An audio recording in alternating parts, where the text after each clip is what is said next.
નમસ્કાર મિત્રો, સ્વાગત છે તમારા બધાનું ગુજરાત વેધર સમાચાર યુટ્યુબ ચેનલમાં અને હું છું પારસ વાઘેલા। આજે આપણે 4 દિવસ હવામાનનું વરસાદ આવશે, વરાપ રહેશે, કેવો વાતાવરણ રહેશે ગુજરાતમાં, એની સંપૂર્ણ માહિતી આજના વિડીયોમાં આપણે જાણવાના છીએ। કયા ગુજરાતના જિલ્લાઓમાં કેવો વરસાદ રહેશે 4 દિવસની અંદર। સૌરાષ્ટ્રમાં મિત્રો હમણાં થોડા દિવસ વરાપ જેવો માહોલ છે।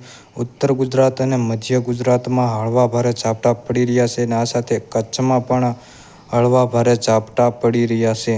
કેટલા જિલ્લાઓમાં મિત્રો વરસાદ પડી રહ્યો છે કે વરસાદનો નવો રાઉન્ડ આવશે કે નહીં થોડા દિવસમાં, તેની વાત કરતા પહેલા જો તમે ગુજરાત વેધર સમાચાર યુટ્યુબ ચેનલમાં નવા હોય તો ચેનલને સબસ્ક્રાઈબ કરી દેજો, તેમજ આ વિડીયોને લાઇક કરી અને તમામ મિત્રો સાથે શેર કરી દેજો। મિત્રો પવનની વાત કરીએ તો પવનની ઝડપ હમણાં થોડા દિવસ સુધી રહી શકે છે ગુજરાતમાં અને 30થી લઈને 35 કિલોમીટરની ઝડપે ગુજરાતમાં પવન ફૂંકાઈ શકે છે।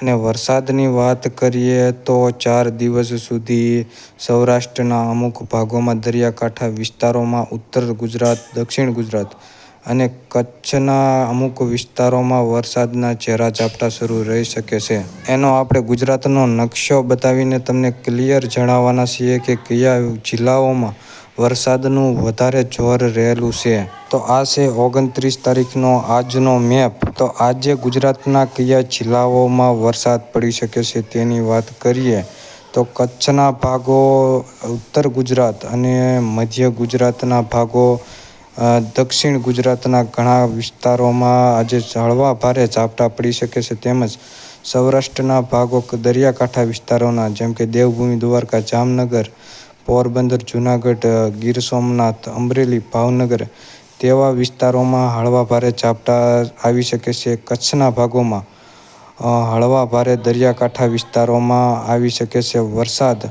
તેમજ ઉત્તર ગુજરાત અને મધ્ય ગુજરાતની વાત કરીએ તો મહેસાણા, બનાસકાંઠા, ગાંધીનગર, અરવલ્લી, અમદાવાદ, ખેડા, મહીસાગર, આણંદ, પંચમહાલ, દાહોદ, વડોદરા, છોટાઉદેપુર તેમાં હળવા ભારે ઝાપટા રહી શકે છે વરસાદના, તેમાં વધુ જોર છે।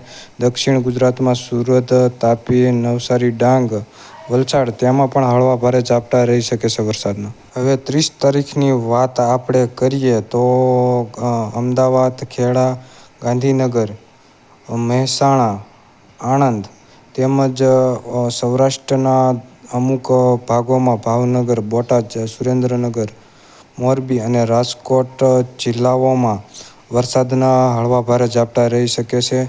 કચ્છના અમુક વિસ્તારોમાં હળવા ભારે ઝાપટા રહી શકે છે, તેમજ દક્ષિણ ગુજરાતમાં ભરૂચ, નર્મદા, સુરત, તાપી તેમાં હળવા ભારે ઝાપટા વરસાદના પડી શકે છે। હવે વાત કરીએ 30 તારીખની તો દાહોદ, પંચમહાલ, છોટાઉદેપુર, વડોદરા, નર્મદા તેમાં થોડુંક વરસાદનું જોર રહેલું છે, હળવા ભારે ઝાપટા તેમાં પડી શકે છે। અને દક્ષિણ ગુજરાતમાં સુરત, નવસારી તેમજ ઉત્તર ગુજરાત તેમજ કચ્છના ભાગો, તો આ છે 2જી તારીખનો મેપ। 2જી તારીખમાં આણંદ, વડોદરા, ભરૂચ, નર્મદા, ખેડા, ગાંધીનગર તેમાં હળવા ભારે ઝાપટા રહી શકે છે, સૌરાષ્ટ્રના દરિયાકાંઠાના વિસ્તારોમાં રહી શકે છે, કચ્છના અમુક ભાગોમાં રહી શકે છે। આ વરસાદથી હળવાથી મધ્યમ વરસાદ પડી શકે છે, તેમજ હમણાં સૌરાષ્ટ્રના ઘણા વિસ્તારોમાં વરાપ જેવો માહોલ રહી શકે છે, બહુ ભારે વરસાદ પડવાની શક્યતાઓ નથી।